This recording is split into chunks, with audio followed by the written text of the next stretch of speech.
something's different. That's about the only way I know how to say it. NASCAR still shows up every weekend.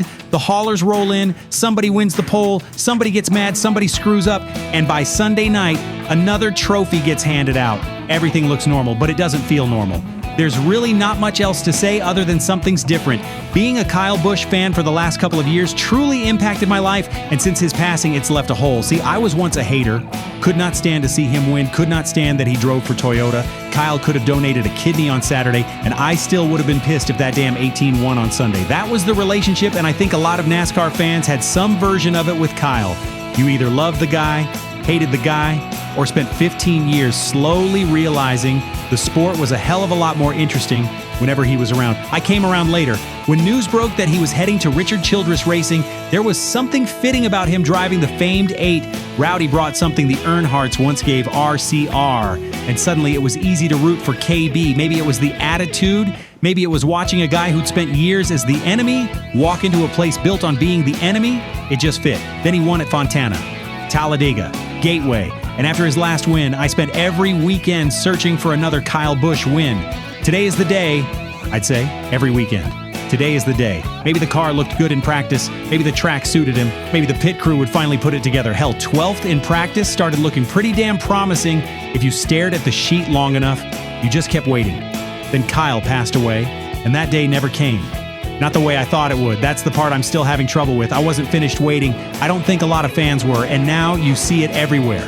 Somebody visits the RCR museum and realizes the picture they took the day before Kyle died isn't just another picture anymore. Somebody posts the number 8 hauler and people stop scrolling. An old win comes across the timeline and for a second your brain forgets. Then it remembers. That's what grief does.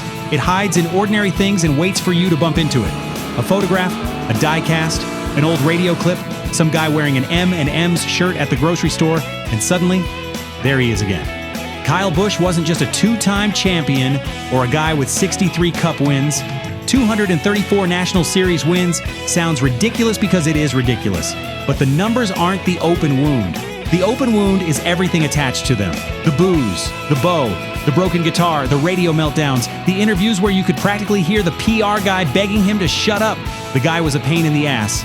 Thank God, NASCAR has plenty of nice people, plenty of talented people, plenty of guys who can thank the sponsors and tell us the car was a little tight in the center. There was one Kyle Busch, and when somebody like that disappears, the sport doesn't replace him. It just gets quieter. Then there's the family side of it, and that's where this stops being just another NASCAR story. There's Samantha, Lennox, Brexton, and Brexton doesn't owe NASCAR anything. He doesn't owe the fans a career. He doesn't owe anybody the next chapter of his father's story. He's a kid. Let him be one.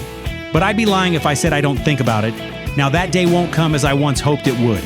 It'll come in the form of support and closure for the RCR team, only to lay dormant until one day Brexton is ready to carry the 8, and hopefully with RCR. Maybe that happens. Maybe it doesn't. Maybe years from now, Brexton straps into that car, and for one afternoon, all of us who kept saying, today is the day, finally get to say it again. Not because he's replacing his dad, nobody can, but NASCAR will keep moving because it has to.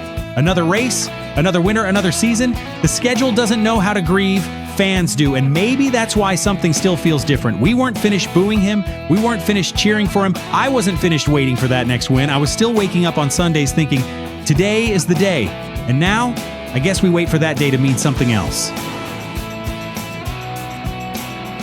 Thanks so much for watching, and while you're here, if you enjoyed the video, hit the like and bell icon to support the channel.